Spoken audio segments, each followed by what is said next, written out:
ওম শান্তি। মানুষের সম্পূর্ণ স্থিতি প্রাপ্ত করার জন্য এবং তাড়াতাড়ি আধ্যাত্মিক উন্নতির জন্য সবসময় রাজযোগের অভ্যাস প্রয়োজন। অর্থাৎ চলতে ফিরতে কাজকর্ম করতে করতেও পরমাত্মার কথা মনে রাখা প্রয়োজন। যদিও নিরন্তর যোগে অনেক লাভ এবং নিরন্তর যোগের দ্বারাই মানুষ সব থেকে ভালো স্থিতি পেতে পারে, তবুও বিশেষ রূপে যোগে বসা প্রয়োজন। অর্থাৎ চলতে ফিরতে মুরলির পয়েন্ট, সৃষ্টিচক্রের রহস্যের জ্ঞান, ড্রামার পয়েন্ট, পরমধাম, নতুন দুনিয়া ইত্যাদি এসবের কথা তো চিন্তন করতেই হবে। তাছাড়া কখনো কখনো বসে পরমাত্মার সাথে কম্বাইন্ড হয়ে সাইলেন্সের অভ্যাসও করতে হবে।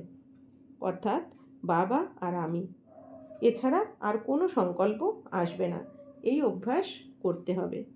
এজন্য চিত্রে দেখানো হয়েছে যে পরমাত্মাকে স্মরণ করার সময় আমাদের বুদ্ধি, মন অন্য সব কিছু থেকে মুক্ত করে এক জ্যোতির্বিন্দু পরমাত্মা শিবের সঙ্গে জুড়তে হবে।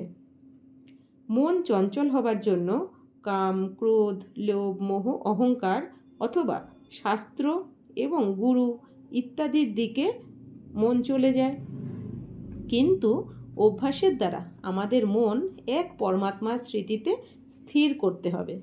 অর্থাৎ মন বুদ্ধির দ্বারা দেহ আর দেহের সব সম্বন্ধ ভুলে আত্মাস্বরূপে স্থিত হয়ে বুদ্ধি জ্যোতির্বিন্দু পরমাত্মা শিবের স্মৃতিতে স্থির রাখাই হলো প্রকৃত যোগ।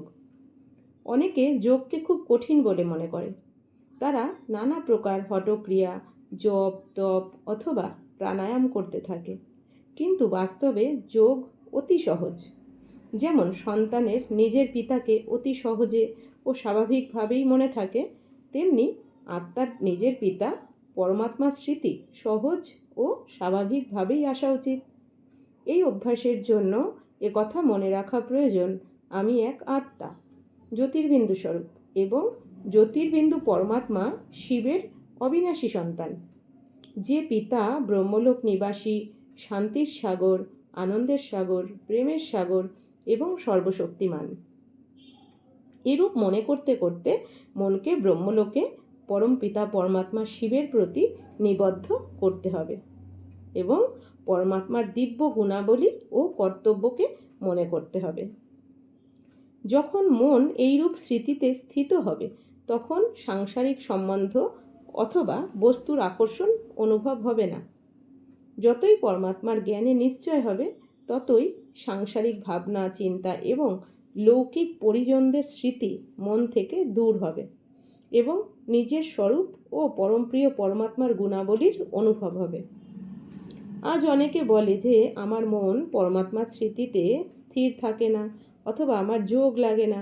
এর অন্যতম কারণ সে আত্মা অনুভব করেনি। সকলেই জানে যে যখন বিদ্যুতের দুটো তার জুড়তে হয়, তখন তার উপর থেকে রাবারের অংশ কেটে ফেলতে হয়, তাহলেই বিদ্যুতের প্রবাহ আসে। ঠিক সেই প্রকার যদি কেউ নিজে দেহজ্ঞানে থাকে অথবা কোনো দেহধারী মানুষ বা দেবতার স্মৃতিতে থাকে, তাহলে তারও অব্যক্ত অনুভূতি হবে না, তার মনের ভাব পরমাত্মার সঙ্গে জুড়তে পারবে না। দ্বিতীয়ত, যে ব্যক্তি পরমাত্মাকে নাম রূপবিহীন সর্বব্যাপী মনে করে, সে মনকে কোনো বিশেষ ঠিকানায় বা লক্ষ্যে পৌঁছতে পারে না। এখানে সুস্পষ্টভাবে ব্যাখ্যা করা হয়েছে যে পরমাত্মার দিব্য নাম শিব, দিব্য রূপ জ্যোতির্বিন্দু আর দিব্য ধাম পরমধাম অথবা ব্রহ্মলোক। অতএব সেখানে মনকে টিকিয়ে রাখা সম্ভব। তৃতীয়ত, লোকের পরমাত্মার সঙ্গে তার ঘনিষ্ঠ সম্বন্ধেরও পরিচয় নেই, এজন্য পরমাত্মার প্রতি তার মনে ঘনিষ্ঠ ভালোবাসা নেই। এখন এই জ্ঞান হবার পর আমাদের ব্রহ্মলোকবাসী পরমপ্রিয় পরমাত্মা শিব জ্যোতির্বিন্দু স্মৃতিতে স্থিত থাকা উচিত। ওম শান্তি।